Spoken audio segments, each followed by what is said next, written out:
स्थापकाय च धर्मस्य सर्वधर्मस्वरूपिणे अवतारवरिष्ठाय रामकृष्णाय ते नमः. Namaskar to all of you. Welcome to the study of Bhagavad Gita. We shall now chant 2 verses from the meditation of Bhagavad Gita and then commence the study of Bhagavad Gita.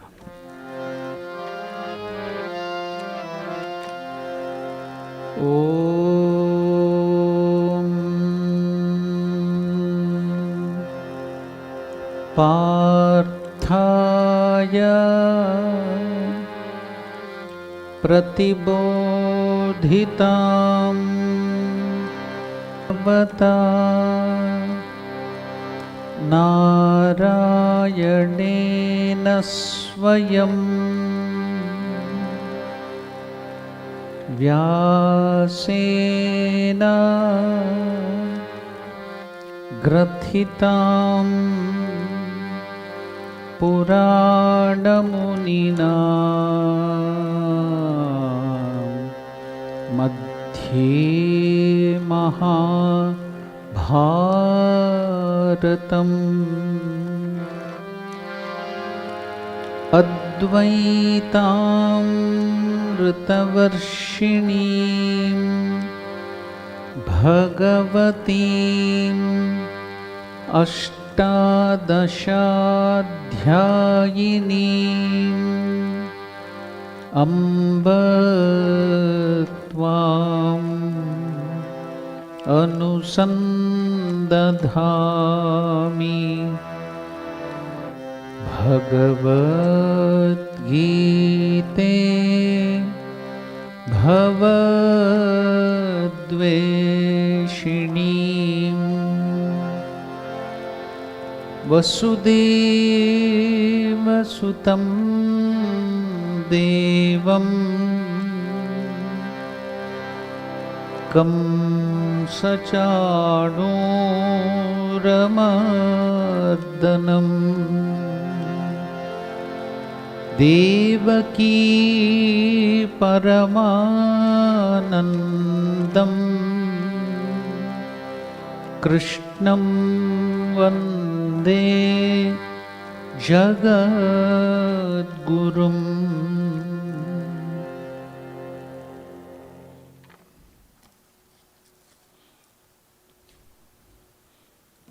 We were studying the second chapter. In that we were into the verse whereby Lord Krishna is telling Nasato vidyate bhavo na bhavo vidyate sataha ubhayorapi Drishtaha antaha tu anayoho tattvadarshibhihi. So that was the 16th verse of the second chapter. We have dealt these details of that verse. We will continue from where we had stopped. So the simple meaning can be noted again as the unreal, asataha, has no existence. The real never ceases to be. The truth about both real and the unreal has been realized by the seers of the truth. That was the simple meaning. Now in this we have one word used by Lord Krishna, Tattvadarshibihi.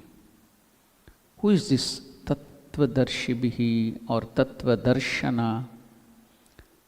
Tattva darshana is seeing into the reality of things. Whether you take science, the scientists, they want to find the truth, Satya Darshana. So that is Tattva Darshana. Whether you go to arts, what do they study? They want to find the truth beyond this nature. Whether it is the Lalita Kala, fine arts, musicians or maybe sculptors, what are they trying to get to? That is truth. And what is the mathematician trying to find out? Truth. What about the auditors? What about the chartered accountants? The truth in the account. So everybody, without knowing or unknowing, are running behind the truth. So Tattva Darshana is seeing into the reality of things. Beings are seeking to have a correct understanding of things about them. So, to the extent their understanding of things is perfect, their adjustment too becomes perfect.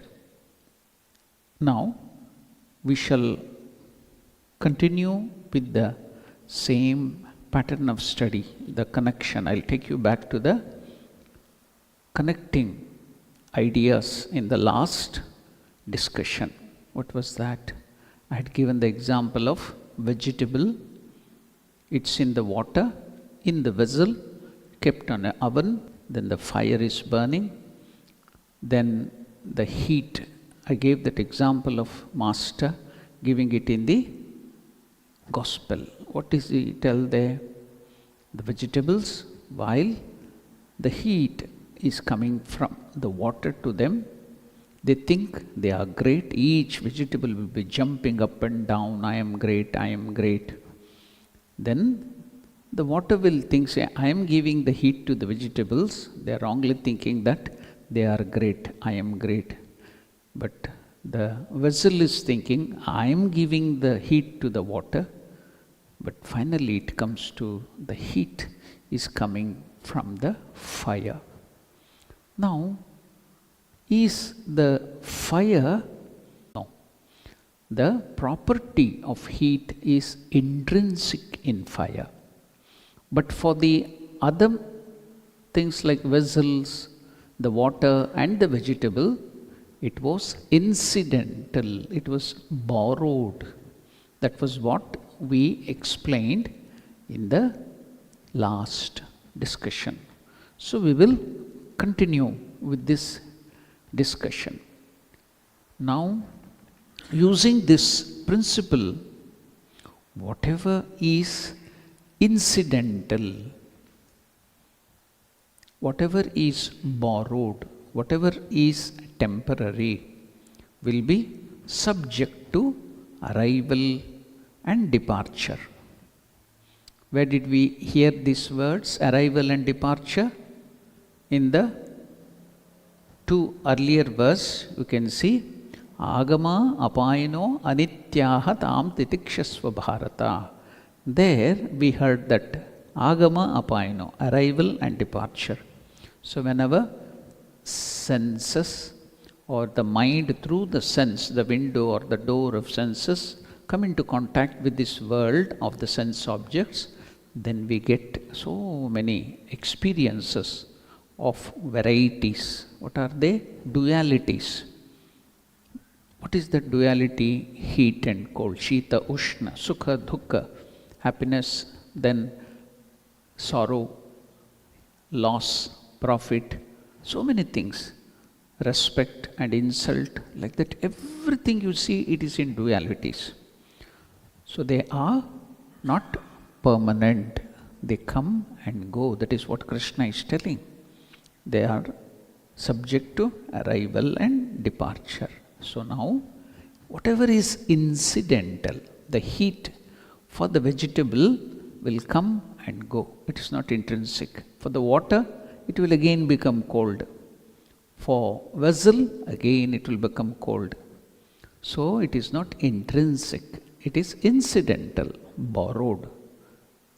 But if it is intrinsic, suppose the nature is intrinsic, then it will not come and go.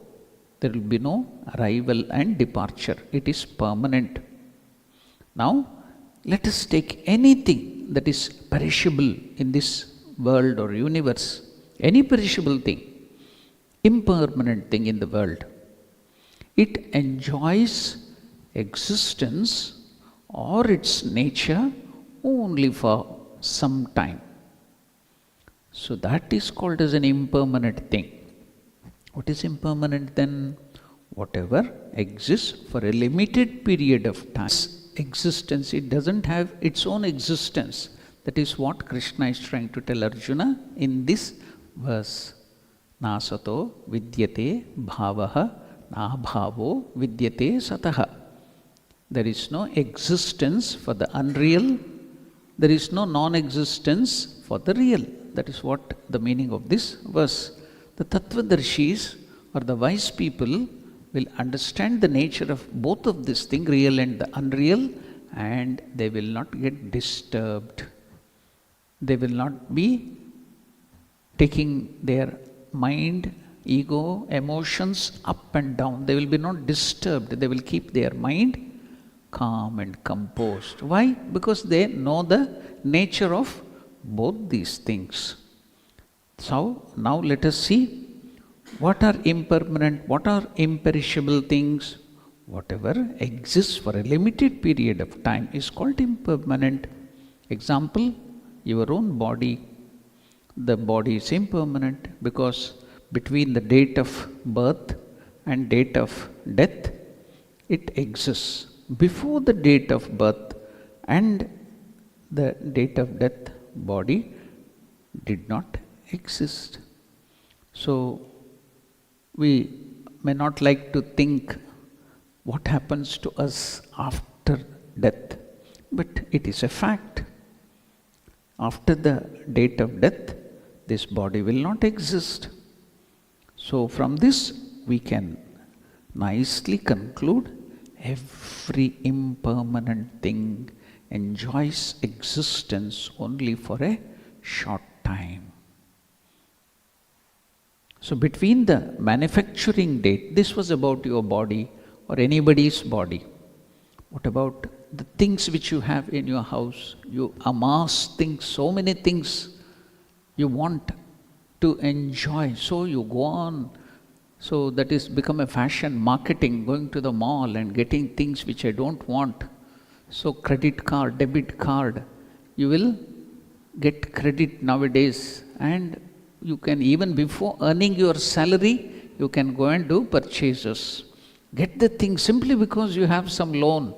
They will give it a discount, premium. So you go on buying spree, getting things, but you do not know they are all not permanent. It will be there for short time. And what is the thing you see there? If you have that on it, guarantee card. What is that? 1 year guarantee, 2 year guarantee. After that, they will not guarantee you. So what does that mean? It is impermanent. So what do they put on that? They put the manufacturing date. Whether it is medicine or food material, there will be manufacturing date. And what about the other date? Expiry date. All impermanent later. So if that is true with the things around us and with the people and our own body, now let us apply this law. All these impermanent things enjoy existence only for a short period. So it is incidental property. The existence, their existence is only incidental, means it is borrowed. Where have we borrowed? Where has this nature, existence come from? It has come from truth. What is truth? God, Atman, Parabrahman. So that is permanent. For it, existence is intrinsic, its own nature. So it is intrinsic property where the existence is permanent. It would otherwise see all these things around you, all the people around you would have enjoyed existence all the time if that nature was intrinsic. Just as the fire enjoys heat, whether you take to Siberia in minus 60 degree or minus 80 degree, still fire nature is intrinsic. The very fact that impermanent things enjoys existence for some time indicates that it is not intrinsic property. It is incidental property, it is borrowed. Thus, the important conclusion is all impermanent things do not have existence as their nature. Then, when the sound nature comes to me, we should also think about our nature. We are worried about our good nature, bad nature, and so many other nature. I will give you one example which is given by Sri Ramakrishna in the Gospel. What is that beautiful example about nature? See, even our nature, our character is, some of it is intrinsic and some of it is borrowed. For example, our good nature is intrinsic. We should be good. Many people, they will be claiming, oh, I am truthful, oh, I always do good things, nobody recognizes, nobody is rewarding me for that. Why should anybody reward you? You should be good. That is your nature. Who should reward you or who should recognize? That should be your this thing. Only if you have bad nature, which is not intrinsic, which is incidental, you will be punished. You will be shamed. Why? Because that is incidental. The bad nature is borrowed, but the good nature is intrinsic. So let me take you through the example of Sri Ramakrishna. It is very beautiful. What is that? In the Himalayas, one sadhu was sitting there thinking of God. Now a scorpion, it fell into the water, the swift waters of Ganga, and it was drowning. It was about to die. Now sadhu looked at it. What is the nature of the sadhu? As I told you, intrinsic and incidental. The nature of sadhu is to do good, intrinsic. So what did he do? Looking at the drowning scorpion, he immediately, without any thought, caught hold of the scorpion and saved its life, put it on the ground. Now what is the intrinsic nature of the scorpion? To sting, give poison.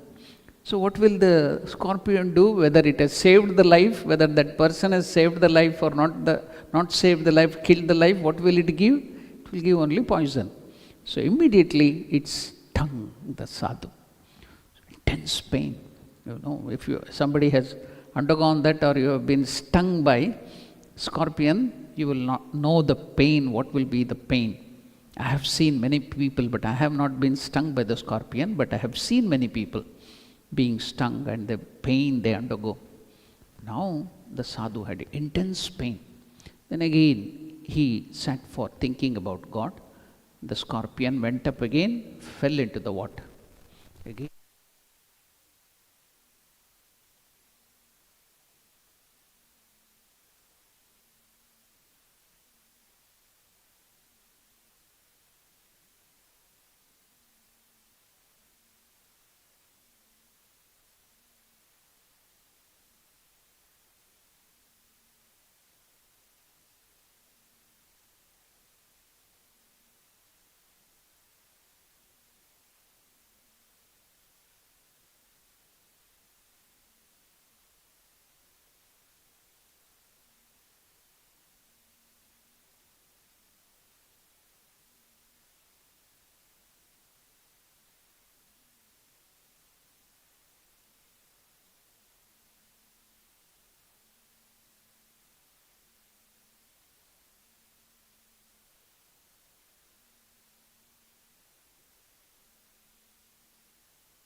All the troubles, how can you tell that it doesn't exist?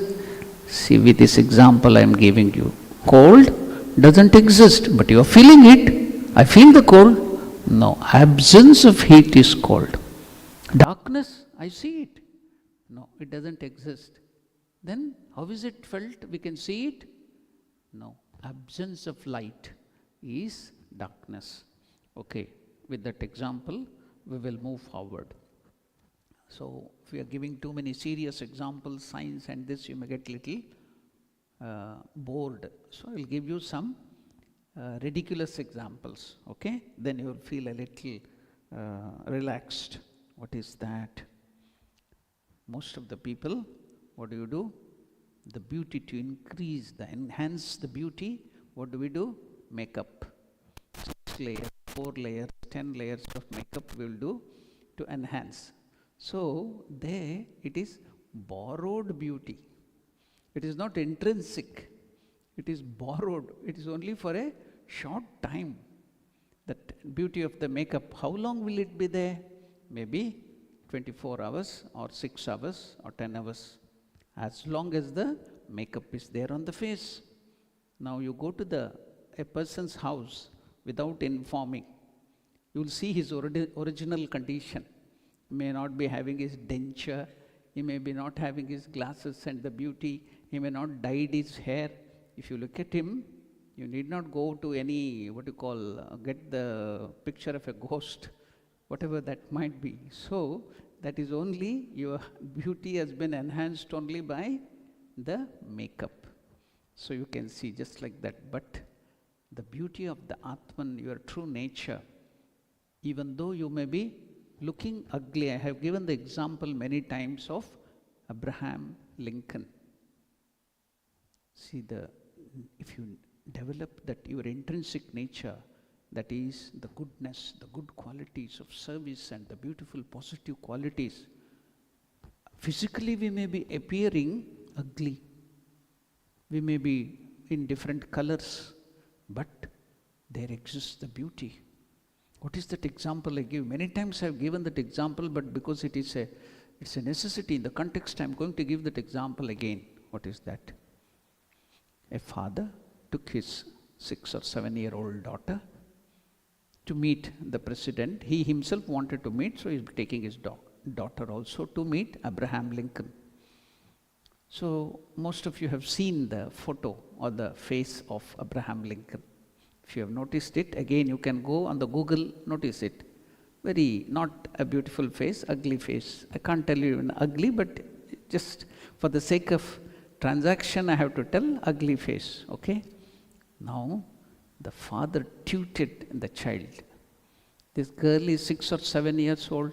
You know that children are very truthful. They don't hide anything. They will tell the truth on the face. So you should be very careful with the children. Now, he tutored the child. Don't talk about the ugly face or something of the president. Should not talk about. Yes, father, I am not going to talk. The child kept quiet and went there.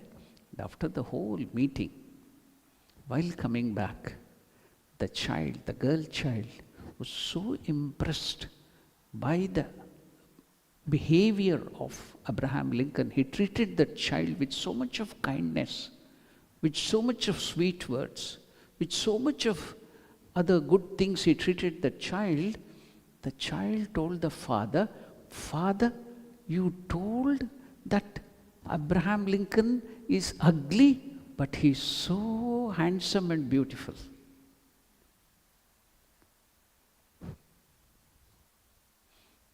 What nature? The intrinsic nature. If you develop that godly, your nature of the Brahman, the Atman which is within you, though physically you may be looking ugly, but the true things will come out. So this is sublime. I should take you through the ridiculous also. What is that ridiculous? In India, I think here in South Africa in olden days it was there, but now it has all changed. In India even now we have that. What is that? Milk. The milkman has to go from house to house carrying the milk and giving the milk to the people there. that is every day. If the milkman will come with the milk, he will go to house and supply the milk. So that is the common. So early morning he comes and knocks the door and gives the milk. People will walk, or even early he comes. So now one of the ladies came and opened the door, took the milk. So they have to talk, conversation. She asked, why you are already a young man, why are you not marrying? Please marry. It's just joke, don't take it seriously. Then told, no, I have decided not to marry. Why? I am a milkman. So every day in the morning, all the people come without washing their face, without combing their hairs, no makeup, nothing. Seeing all the people, seeing their real, original, intrinsic beauty, I have decided not to marry anybody.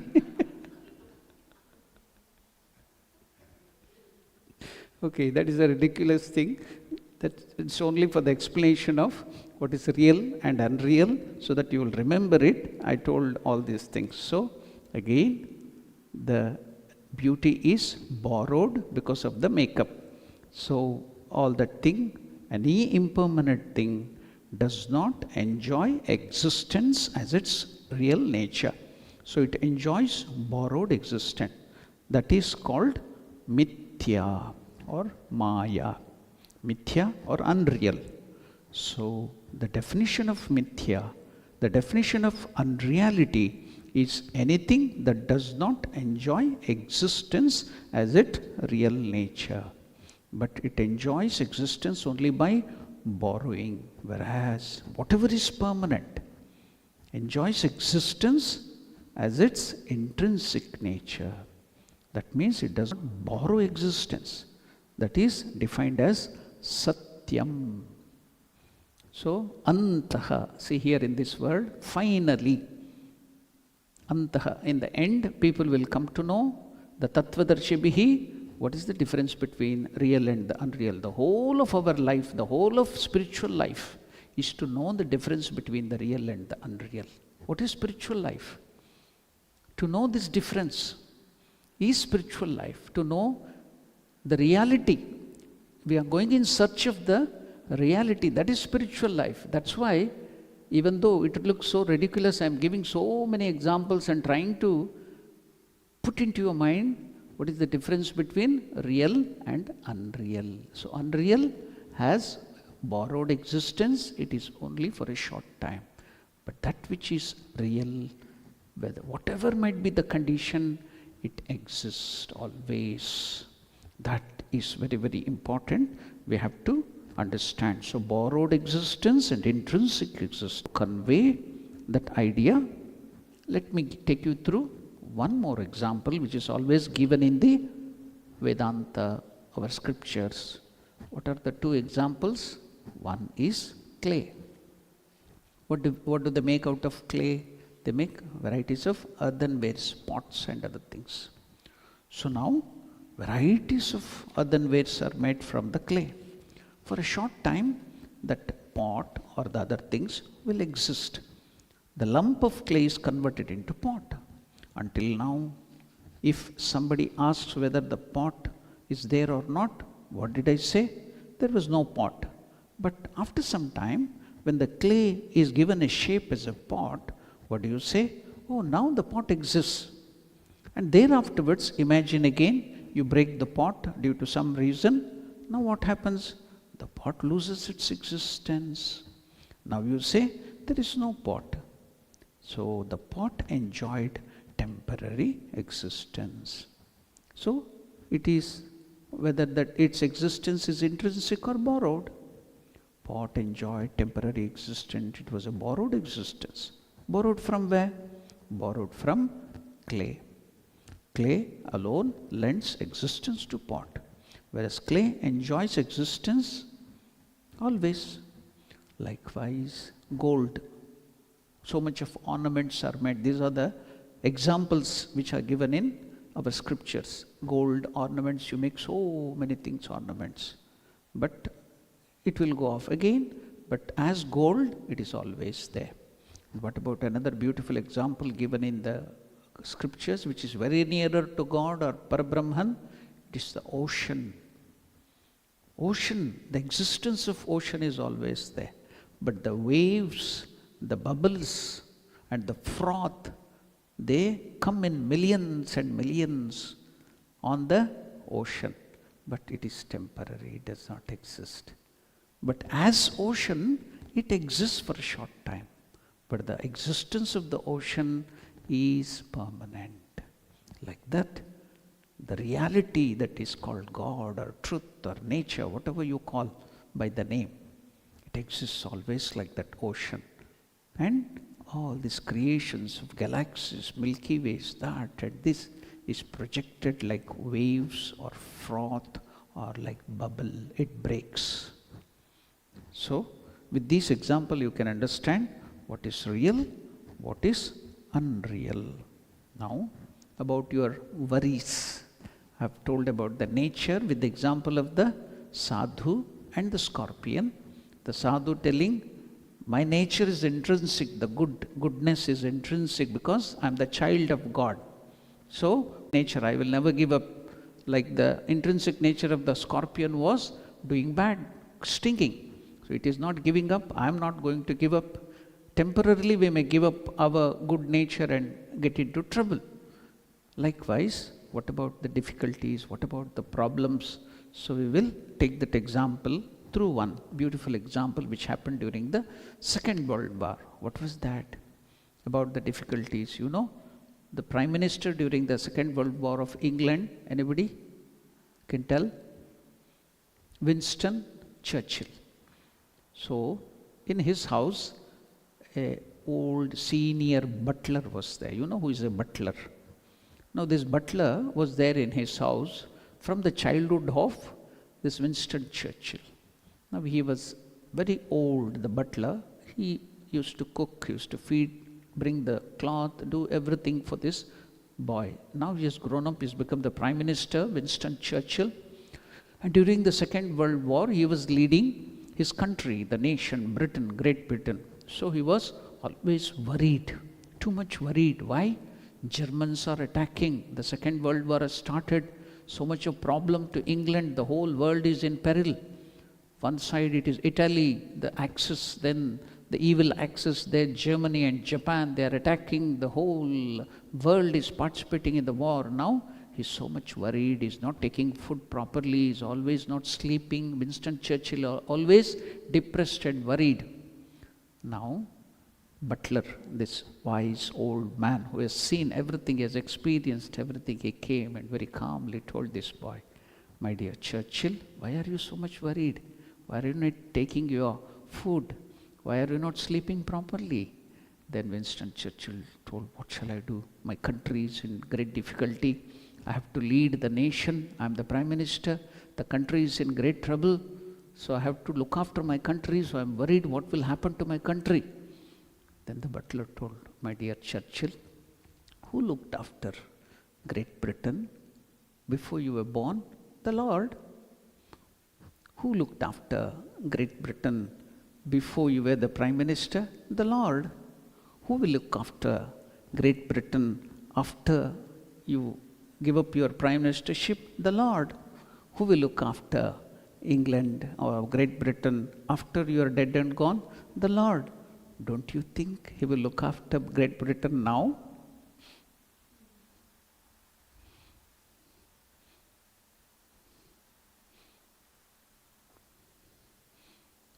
So, even all our difficulties, all the troubles, all the challenges, all the pains, all the diseases are like that. That's what Krishna told Arjuna. Agama apayano anityaha tam tidikshasva bharata. Forbear, forbear. Do not be disturbed. So, see, so nicely we can connect this beautiful teaching of Krishna, and also we can understand the nature of the Lord, which is permanent. So we should keep it in our mind. The whole crux of the scripture essence we should know. What is that? Reality will be always unchanging, imperishable, it is permanent. Unreal things are always changing, borrowed existence, it will not exist. Everything, anything in this world. So if you know that, like the Tattva Darshibhihi, your mind will be always calm and quiet, it will not be disturbed. That is what Krishna is telling in this verse. But It's giving so many good things and it is also helping us. Now, we are connecting this clay, gold and all the other things and coming to so many wonderful conclusion. So understand the nature of God, that is permanency, existence. Then do not get disturbed. It is borrowed. All these problems, bad nature of yours, or the problems, everything is only borrowed. It is for only a short time, it has existence, it will go away. Do not be worried. So a person, after studying so much of Vedanta, he went to his teacher and told him, Swamiji, I have studied all the Vedanta, everything I could understand, but I couldn't understand this real and unreal. Hare? After studying whole of Vedanta, that is the thing which you have to understand, what is real and what is unreal. And you have not understood, but so you have not studied Vedanta at all. So, what is the crux of our scriptures? We should know that the real will always exist, that is God. The unreal will never exist, it is only for a short time. But we experience it. Yes, we are undergoing everything. It's only for a short time. It has borrowed existence. So now it is clear. See, crystal clear now. It has gone to our mind. So the next Krishna will be telling your true nature. Nobody can destroy you. The sword cannot cut you. The fire cannot burn you. The water cannot drown you. It tells next, Achedyo yomadahyoyam. Know for certain. Next verse, Lord Krishna will discuss about that, but for that we are preparing yourself. What is Krishna telling in the next verse? Even you are telling, many of you will be teaching wrongly to your children, God will punish you, God will kill you, God will harm you. Nobody can destroy you. Even God cannot destroy you. Why? Your nature is of God only. You are the child of God. How will God destroy you? You are immutable. Your nature is immutable. Nobody can destroy you. So if you know this, that I cannot be destroyed, I am permanent, I am eternal, just see the change which happens in your mind. The next verse, Krishna will tell that. And it is so soothing. It's so beautiful. That's why the Lord is preparing us for the next verse. But still, this verse itself, we have to understand a little more better way. So let me take you through from different perspectives, different angles. We'll come to know, we will understand through many examples that God alone is true. Now many a time after the verse, or even while on the phone call or while you're meeting somebody, something you utter, especially the Hindus, what is that? Hari Om Tat Sat. Have you thought of what is the meaning of it? Has anybody thought of it? What is that Om Tat Sat? You always tell that. That is also told by Krishna in the Bhagavad Gita. It has been borrowed by, we add Hari to that, that's all. What is the meaning of Hari Om Tat Sat? God alone is true. Hari means God. Om, Tat means that. Sat means truth. That means God alone exists. All else is illusory, impermanent. That is the meaning. Always you are repeating it. If you know the meaning, Om Tat Sat or Hari Om Tat Sat means God alone is the reality. That is the crux of Vedanta, essence of Vedanta. So whenever you repeat, that's why in many phone call also, we tell hello. What is the meaning of hello? You are always repeating Namasmarana of the girlfriend of Graham Bell. Hello was the name of the girlfriend of Graham Bell, the founder of your telephone. And everywhere you how many times, how many thousand times you have told hello, hello, hello. Instead, if you repeat Om, Hari Om Tat Sat, Om Namo Narayanaya, so many times you would have repeated that wonderful thing, and that too with the meaning. God alone is true. Hari Om Tat Sat. It will be so nice. So we are giving in for so many these things. Hello, that and this and now. Nowadays the phone company, instead of H, they will add Y, yellow. They will tell it yellow and so whatever that might be. Now we'll come again from the ridiculous to the sublime. The seers of the truth behold the body and the pleasure and pain associated with this body as unreal. So you have to keep all this in mind. It will help you when you are undergoing the pain and other things. It's only temporary, unreal. Our bodies were not existent in the distant past. They will not be in the distant future. Though they are now, their existence is equivalent to non-existence. Abhavam, the pleasure of wealth enjoyed in a dream. Suppose you will get a dream in that you have got some $5 million or something in your lottery ticket or something. So in the dream you will be very happy. But when you get out of the dream, is it true? The same thing with your present wealth too. Whatever you might have amassed, every second it is depleting. Your body corporate will be charging you, Ithakveni department will be charging you. So all your wealth is simply depleting. The bank will be charging interest. Everywhere it is depleting. And you are so happy with all the wealth and everything. Every second it is depleting.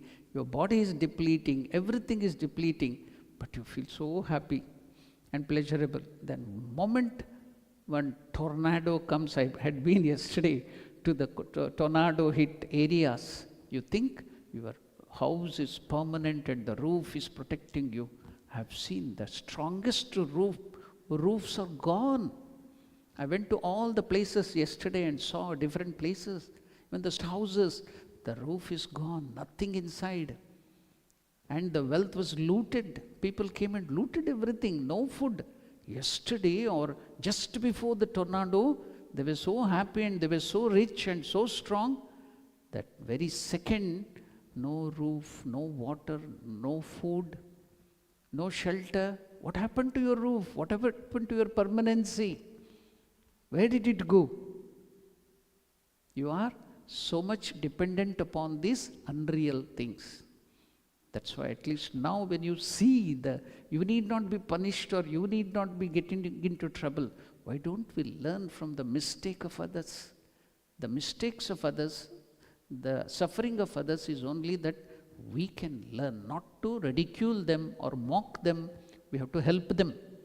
But at the same time, while helping, we should also learn the lesson about this impermanency.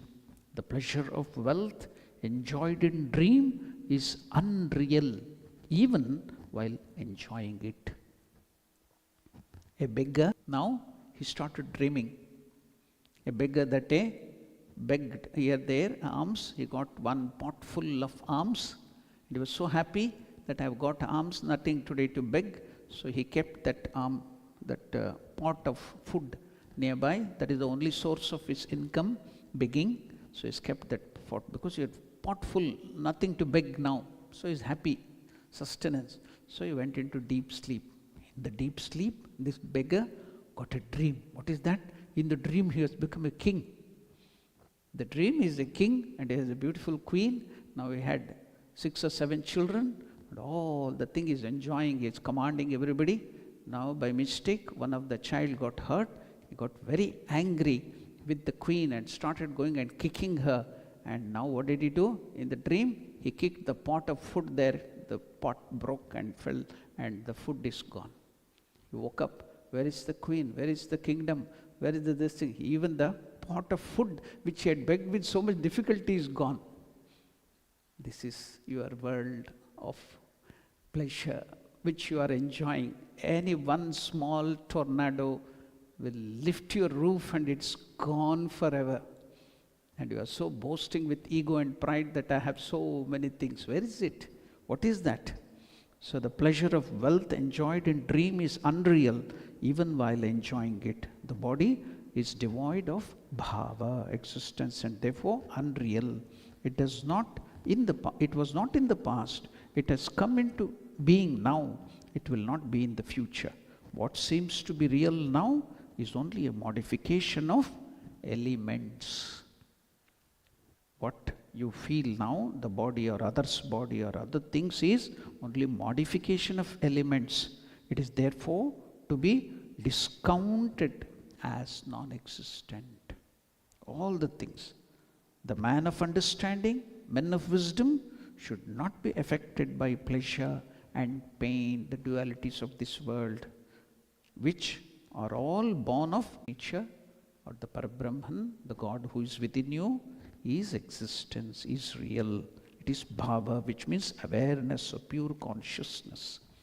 Awareness or pure consciousness, your true nature, remains untouched by time, space and causation. So you see, in the Gnana Yoga, Swami Vivekananda tells, suppose the lens of time, space and causation, if you see God through the lens of time, space and causation, the very Lord appears as this world.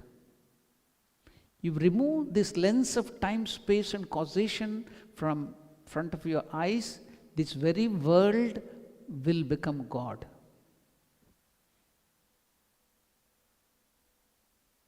In Gnana Yoga, Swami Vivekananda explains this: time, space and causation. So your true nature, God, is untouched by time, space and causation. States of mind such as wakefulness, dream and sound sleep do not affect your true nature, Atman. Okay, in the waking state you have all these things, pain, pleasure. When you go to sleep and dream, where is this waking world? Even if somebody comes and paints your face, you do not know. Even if somebody comes and puts something into your mouth, you do not know what has happened.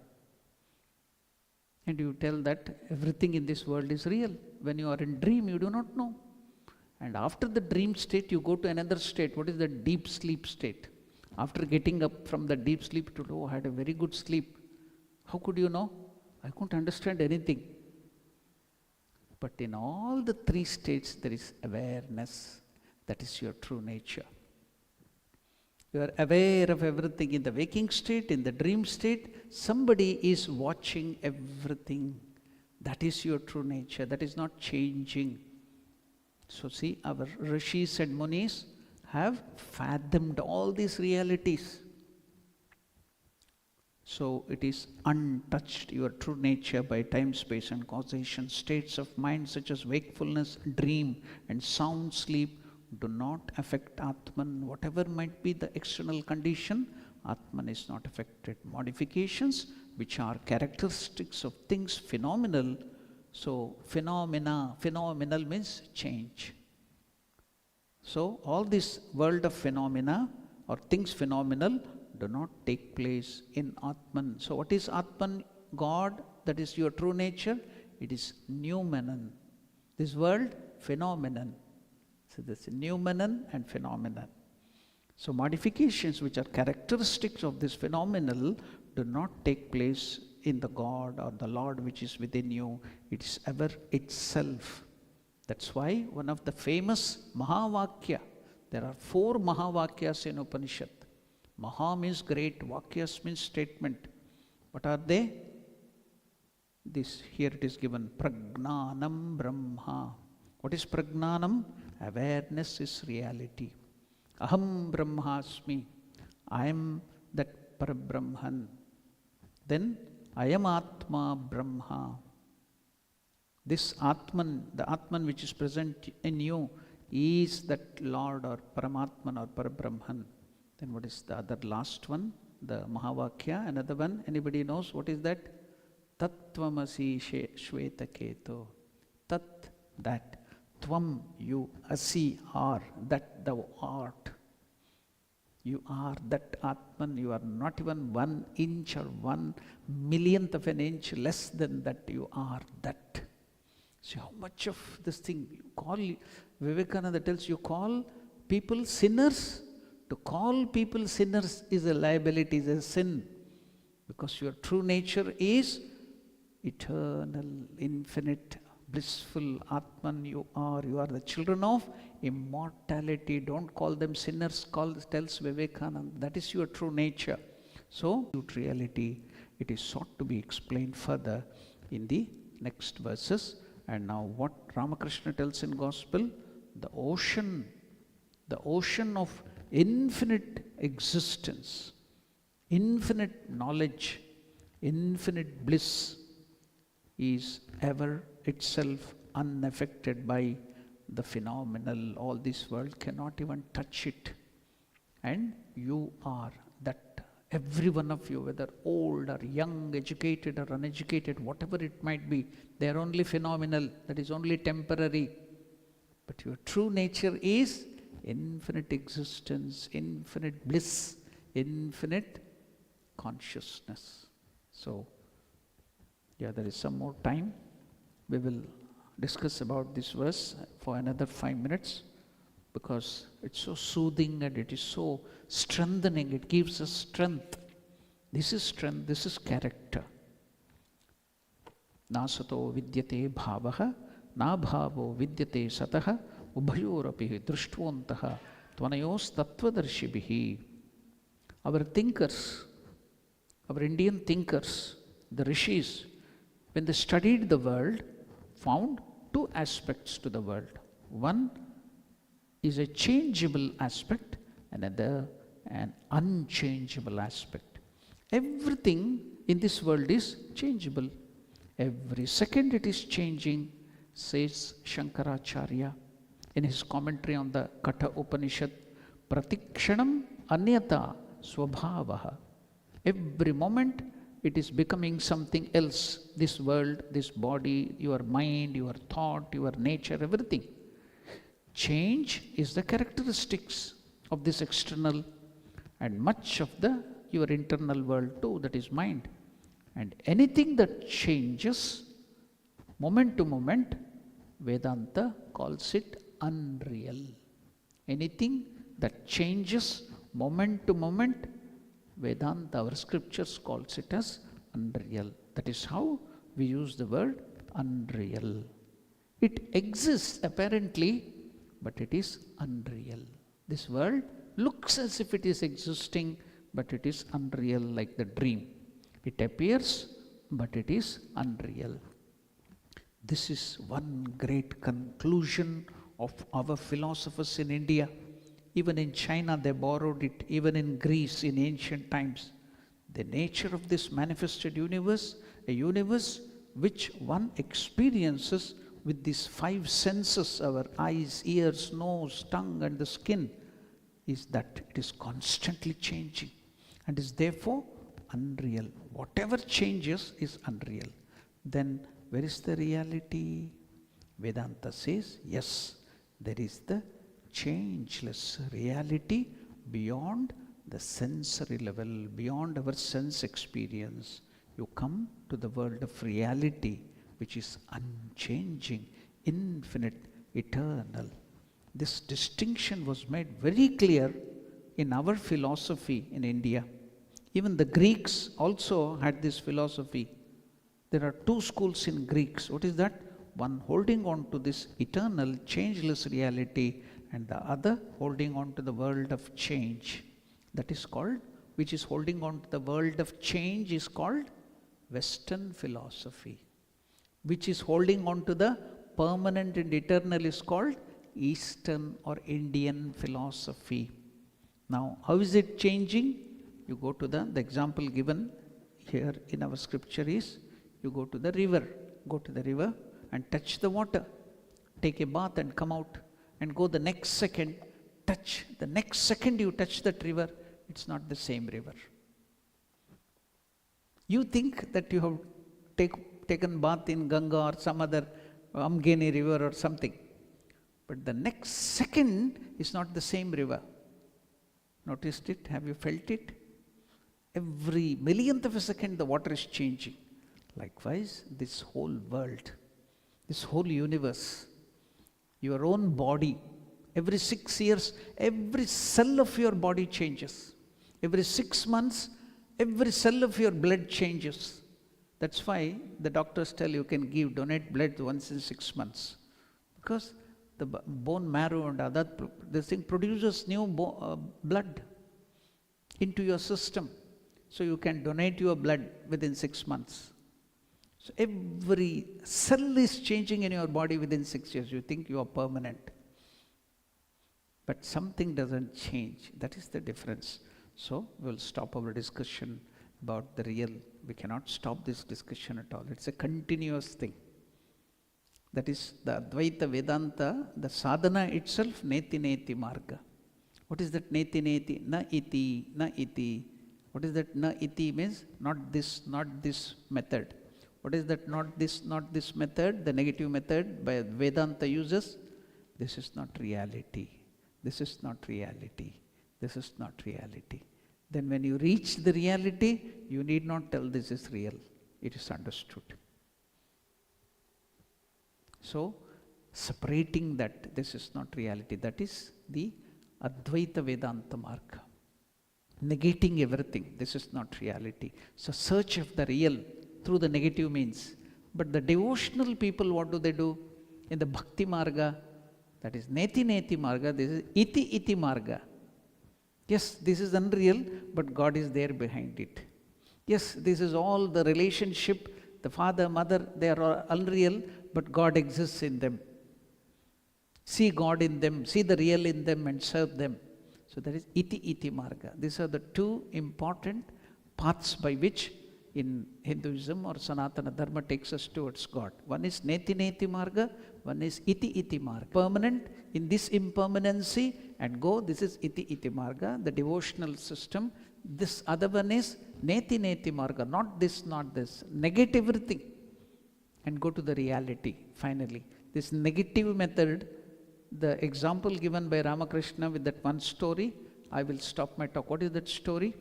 One person, for the first time, he went to see the emperor. He had never seen the emperor. So he has come into the gate of the fort. The village man, uneducated man, seeing those soldiers standing there near the gate with the things, sword and other weapons, he thought they were the king or the emperor. Then he asked his friend, is he the emperor? No, they are only guards. Because first time he is seeing them.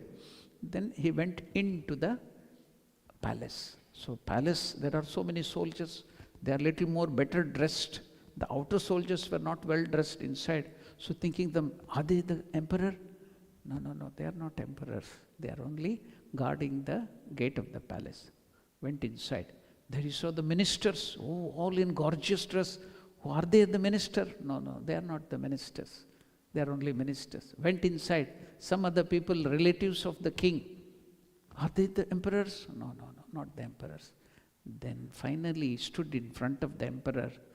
Then he didn't ask the question at all. The moment he saw the emperor, he could understand he is the emperor. So no question. That is Neti Neti Marga, negating, not this. Then the moment you see the Lord, who is your nature, which is within you, no question. After that, no question at all. Just bliss, you become one with that. That is the Advaita Vedanta Marga, Neti Neti Marga. See how so easy it is. So you think it is difficult, but it can be made easy. And you can enjoy every bit of it. And in Bhakti Marga, they will take you through everything. This is God, this is God, this is God. Everywhere it is God. So that is the devotional path. And you reach the same place, same result, that only. So we will end our talk here with the chanting of one of the verses of meditation verses of Bhagavad Gita.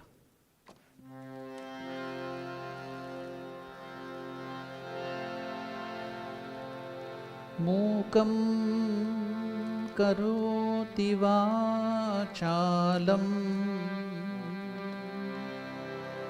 pangum langhayate girim yat kripatamaham vande paramanandamadhavam. Om Shanti Shanti Shanti Harihi Om Tat Sat Shri Ramakrishnaarpanamastu.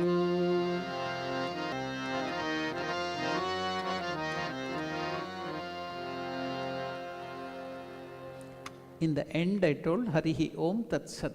God alone is true reality. See, repeating again, but we don't put it into our mind. It should go inside. God alone is the reality.